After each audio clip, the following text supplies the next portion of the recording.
កោះពេជ្រកោះនារីកោះកុងកោះរងអីហ្នឹងទៅអស់ហើយនៅតែកោះស្ដេចគេដាក់អត់ទាន់បានទៅតោះឥឡូវបានមកហើយមកខ្ញុំបានធ្វើដំណើរទៅតាមផ្លូវលបឿនលឿនជិះអស់ចិត្តរយៈពេល74ម៉ោងអ្នកទាំងអស់គ្នារៀងឆ្ងាយដែរយើងចុះពីលបឿនលឿនទៅបត់ស្ដាំឡើងផ្លូវ8កោះកុងហ្នឹងរៀងឆ្ងាយដែរទើបយើងដល់រង្វង់មូបត់ឡើងទៅតារាសាគរចាអ្នកទាំងអស់គ្នាចិត្តមកលេងកោះស្ដេចទេតែមកដេកនៅតារាសាគរទីតាំងមួយកន្លែងនេះមានឈ្មោះថា Royal Beach Resort ដល់ហាងហេតុទឹកវែងជាងគេដែលនៅស្រុកខ្មែរយើងក៏វែង250 ម៉ែត្រជំរឿសម្រាប់មនុស្សធំ1 ម៉ែត្រធ្លាប់តែលើគេ review ថាអាងទឹកវែងឥឡូវបានមកឃើញហើយគឺថាវែងរបស់គេមែនអ្នកទាំងអស់គ្នាប្រវែង250 ម៉ែត្រចាគឺវែងខ្លាំងមែនតើហើយឥឡូវនេះមុនចូលមក check in គឺគាត់នាំមក tour resort មួយសិនប្រម៉ូទមួយសិនថាមានផ្ទះ villa ច្រើនសម្រាប់ដាក់ជួលជាខែមកដេកយូរខែយូ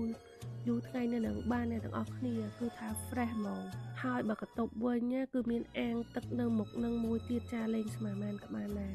ឥឡូវហ្នឹងដល់ម៉ោងបាយហើយគឺយើងឡើងទូកទៅកោះស្ដេចចំណតទូកគឺនៅទល់មុខ resort ហ្នឹងហ្មងណាហើយគឺ10000ម្នាក់គឺអត់អាចតថ្លៃបានទេជីទៅក៏ស្ដេចហ្នឹងគឺរយៈពេលតែ10នាទីអីទេអ្នកទាំងអស់គ្នាគឺថាលឿនខ្លាំងមែនតើហើយទូកបោះលពូគឺថាខ្ញុំមើលទៅឃើញដូចជាធំជាងគេអ្នកទាំងអស់គ្នាតែគាត់យកតម្លៃខ្ញុំគឺត្រឹមតែម្នាក់10000ទេអ្នកទាំងអស់គ្នាហើយសម្រាប់កូនបើខ្ញុំគឺគាត់គិតលុយដោយសារតែគាត់ទូចពេកអញ្ចឹងគិតតែ3នាក់ឯងទៅមកគឺ60000អ្នកទាំងអស់គ្នាម្នាក់10000ចាអ្នកទាំងអស់គ្នានៅផ្ទះធ្វើការនឹកសមុទ្រនៅសមុទ្រនឹកការងារចាហើយដល់ម៉ោងបាយហើយញ័រសាច់កធើកបូករួមជាមួយនឹងជីកទូកស្មាច់ដែរលឿនទៀតគឺថាចុះពីលើទូកវិញញីញ័រហោបាយទៅដល់លើកោះស្ដេចអ្នកទាំងអស់គ្នាកុំភ្លេចជួលម៉ូតូជិះ1ម៉ោង10000អ្នកទាំងអស់គ្នាជិះជុំវិញកោះស្ដេចមើល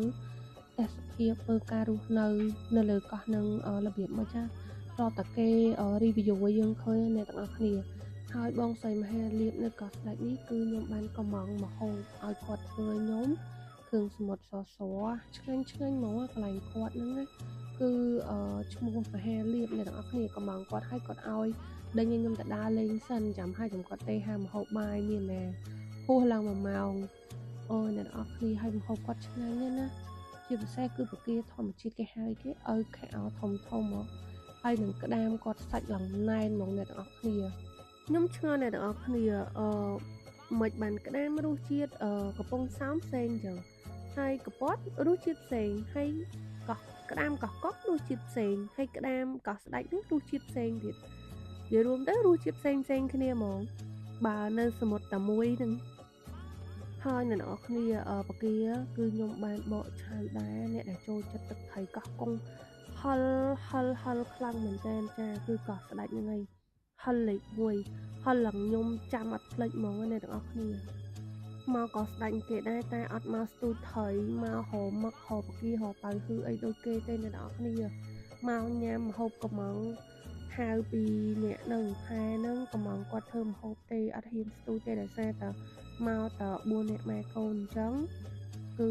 និយាយរួមទៅពួកខ្ញុំខានស្ទូចថយយូរហើយឈប់ស្ទូចហ្មងអ្នកទាំងអស់គ្នាបើតាំងចិត្តខ្លួនឯងប្រឡែងថយហើយគឺពួកខ្ញុំ2នាក់ដែលប្រពន្ធគឺអត់ស្ទូចត្រូវទេព្រោះយើងប្រឡែងថយហើយយើងទៅស្ទូចគេគឺវាអត់កើតអានឹងសម្រាប់បងគាត់ចូលចិត្តអានឹងវាអត់អីទេក៏ប៉ុន្តែចំពោះខ្ញុំបើខ្ញុំប្រឡែងថយហើយគឺខ្ញុំអត់ស្ទូចទេអ្នកទាំងអស់គ្នាអញ្ចឹងមកដល់លេងនេះគឺខ្ញុំគ្រាន់តែមកចង់ស្រូបយកខ្យល់អាកាសហើយនឹងមើលទេសភាពនៅសមុទ្រ